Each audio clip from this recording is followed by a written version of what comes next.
क्या कह रहे हो? ये खुद भी 10 मिनट बाद ब्रेक लग जाती है इसमें। अच्छा देखो, अब ये जो हमने लूप लगानी होगी, rows equals to 0, rows less than, अब अगर हमने यहाँ पे 3 लिख दिया वैसे काम तो चल जाएगा, लेकिन हार्ड कोडिंग हो जाएगी जो कि कोई इतनी अच्छी प्रैक्टिस नहीं है। चलो फिलहाल गुजारे के लिए हम ऐसा कर लेते हैं।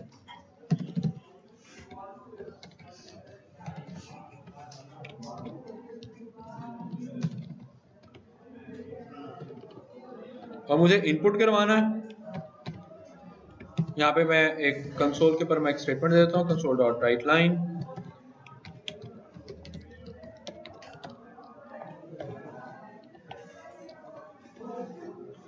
और उसको मैं इनपुट कराता हूँ।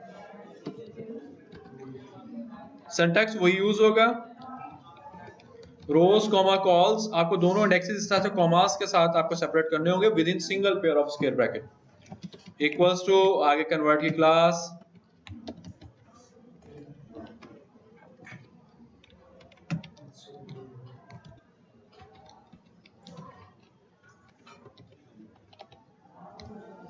ठीक है। इस तरह अब गुजारा तो हो जाएगा, लेकिन जो हम काम चाह रहे थे वैसा नहीं होगा। मैं इसी लूप को फिर से एक दफा कॉपी पेस्ट करके मैं इन्हीं वैल्यूज को मैं प्रिंट करवा रहा हूँ।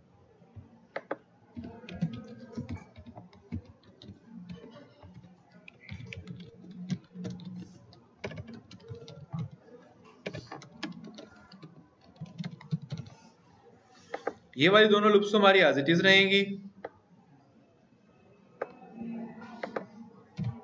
और यहां पर मैं उसको प्रिंट करवाने के लिए मैं यहाँ पे कोड लिख देता हूँ।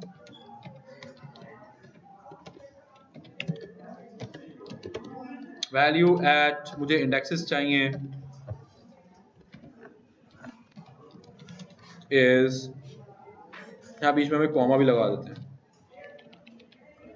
इज आगे मुझे वैल्यू प्रिंट करानी है।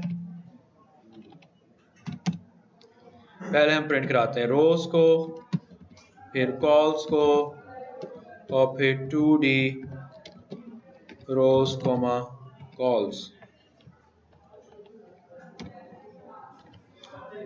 ठीक है। चलें इसको रन करते हैं। 12 वैल्यूज वो इनपुट मांगेगा।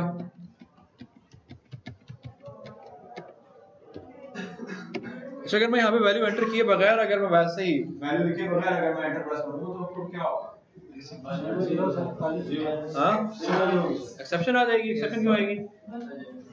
एक्सेप्शन क्यों आएगी?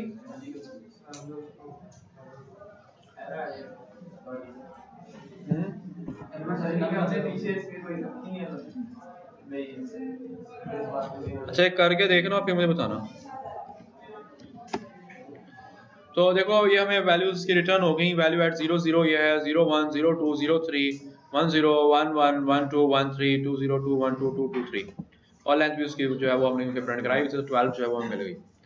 लेकिन हम ऐसे हार्ड कोड करना नहीं चाह रहे थे, क्योंकि अब अगर मैंने एरे का साइज अगर मैंने चेंज किया, सपोज अगर मैंने 4/3 का कर दिया, तो लेंथ तो अभी भी 12 ही रहेगी। लेकिन अब ये दोनों लूप्स जो है मुझे आउटर इनर दोनों जगह पे मुझे चेयरिंग करनी होगी। तो अब अगर आप अपने प्रोग्राम को फ्लेक्सिबल बनाना चाह रहे हैं, तो फिर उसके लिए आपको करना ये होगा कि आप रोज लेस देन, जो हमारे पास एरे है 2D डॉट, उसके यहाँ पर एक मेथड है गेट लेंथ मेथड, ये पड़ा हुआ जी गेट लेंथ, ये मेथड अब आपने यूज करना है। ये क्योंकि मेथड है, इसलिए मेथड के साथ पैरेंथेसिस आती हैं, और पैरेंथेसिस में यहाँ पर वो एक चीज आपसे मांग रहा है, क्या है पहला लिखा हुआ? Int dimension. डायमेंशन आपने उसको पास करनी है विद इन पैरेंथेसिस। अब डायमेंशन क्या हो सकती है? या तो डायमेंशन इसकी नहीं, वो ऐसा तो 2 डायमेंशनल एरे है, लेकिन यहाँ पर डायमेंशन इसकी 2 डायमेंशन होंगी। एक डायमेंशन जो इसकी नंबर ऑफ रोज को रिप्रेजेंट करेगी, और दूसरी डायमेंशन जो इसके नंबर ऑफ कॉलम्स को रिप्रेजेंट करेगी। तो मैं यहाँ पर इसकी डायमेंशन यूज करता हूँ 0। 0 dimension basically number of rose return कर दे, ठीक है। 0 डायमेंशन इसकी नंबर ऑफ रोज रिटर्न कर देगी। इसी तरह से मैं जो इनर लूप जो मैंने कॉल्स लेसन 4 तक मैंने चलाया था, इसको मैं कर दूंगा 2D dot get length 1, get length 1 जब आपसे पास करेंगे तो वो यहाँ पर उसके नंबर ऑफ कॉलम्स रिटर्न कर देगा। अब outer loop number of rows और inner loop number of columns के लिए हो जाएगी। अब हम इसको रन करते हैं।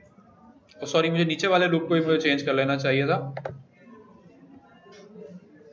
इसको भी हम इसी तरह से चेंज कर लेते हैं। गेट लेंथ 0 और फिर ये इनर लूप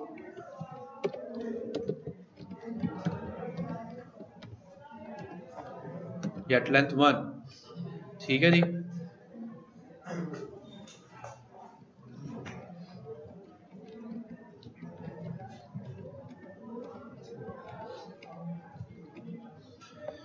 तो लेंथ अभी भी इसकी 12 ही है, लेकिन अब 0 1 0 0 0 1 0 2 और नंबर ऑफ रोज हमारी बढ़ गई, नंबर ऑफ कॉलम्स जो है वो हमारे कम हो गए, लेंथ अभी भी 12 ही है। तो अब इससे हमारा प्रोग्राम जो है फ्लेक्सिबल हो जाएगा। आपको गेट लेंथ का मेथड यूज करना होगा।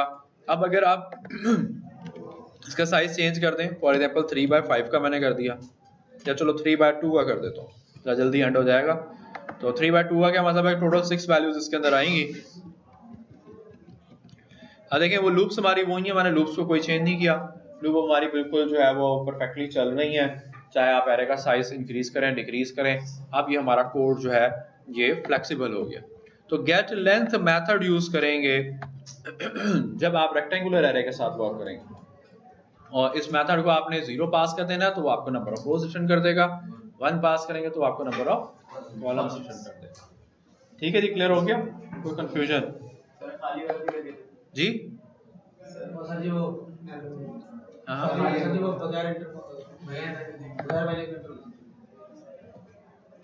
ये ले जी, क्या हुआ? एक्सेप्शन क्या है? नहीं, एक्सेप्शन क्या है? वो कहता है फॉर्मेट एक्सेप्शन वाज अनहैंडल्ड। आपने, या अगर आप ऐसा कर लो, मैंने कुछ भी वैल्यू एंटर नहीं की थी, या अगर सपोज मैं इधर ए एंटर कर दिया, फिर वही आपको दे रहा है फॉर्मेट एक्सेप्शन वाज अनहैंडल्ड। ये एक्सेप्शन आ गई थी। एक्सेप्शन क्या होती है? Run time error. क्यों आती है? Due to wrong input of user.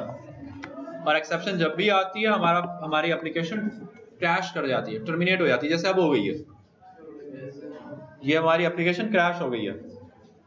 होना ऐसा नहीं होना चाहिए था। एप्लीकेशन हमारी हमेशा शुरू से लेकर आखिर तक मुकम्मल चलनी चाहिए, ठीक है? क्रैश नहीं बीच में होनी चाहिए। अगर एप्लीकेशन बीच में क्रैश हो रही है तो इट मींस कि आपके कोडिंग में कोई जिसको आप कह लो कि वीकनेस है। कोड ऐसा होना चाहिए, प्रोग्राम ऐसा होना चाहिए कि यूजर अगर रॉन्ग इनपुट कर भी दे तो भी आपके प्रोग्राम में कोई प्रॉब्लम नहीं आना चाहिए। तो उसके लिए हमें एक्सेप्शन हैंडलिंग करनी होती है, ठीक है ना? कल भी डिस्कस किया था हमने एक्सेप्शन हैंडलिंग, तो आप लोगों ने की भी होगी प्रीवियस किसी कोर्स के अंदर, प्रोग्रामिंग के किसी कोर्स के अंदर। तो इसको भी फिलहाल मैं इसको स्टॉप कर रहा हूँ। एक्चुअली हो क्या रहा है, मैंने वहां पे इनपुट करा दिया था ए, और उसके बाद मैं कह रहा था कि ये इनपुट लाइन पे जब मैंने एंटर किया तो यहाँ पे ए आया, और उस ए को मैं कहता हूँ कि इंटीजर में कन्वर्ट करो। ए कंपैटिबल नहीं है इंटीजर में कन्वर्ट होने के लिए। अगर आपने ए एंटर किया तो उसको इंटीजर में कन्वर्ट नहीं कर पाएगा, एरर दे देगा। हाँ, अगर मैं 5 एंटर करूंगा या कोई न्यूमेरिक वैल्यू एंटर करूंगा तो वो न्यूमेरिक वैल्यू जो है वो इंटीजर में कन्वर्ट हो जाएगी। जब वो इंटीजर में कन्वर्ट हो जाएगी तब कोई एक्सेप्शन नहीं होगी, तब कोई एरर नहीं होगा। अब जैसे मैंने खाली एंटर प्रेस कर दिया था, उससे वैल्यू कोई नहीं मिली जिसको वो इंटीजर में कन्वर्ट करता, तो उसने फिर एक्सेप्शन वहां पे जो है वो जनरेट कर दी।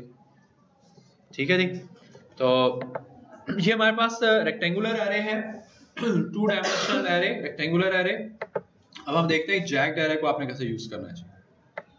इसी के नीचे मैं कोड कर लेता हूँ जी जैक्ड का। मैं एक एरे डिक्लेयर करा रहा हूँ जैक्ड एरे। जैक्ड एरे को डिक्लेयर कराने के लिए आप स्क्वायर ब्रैकेट के 2 सेपरेट पेयर यूज करें, ठीक है?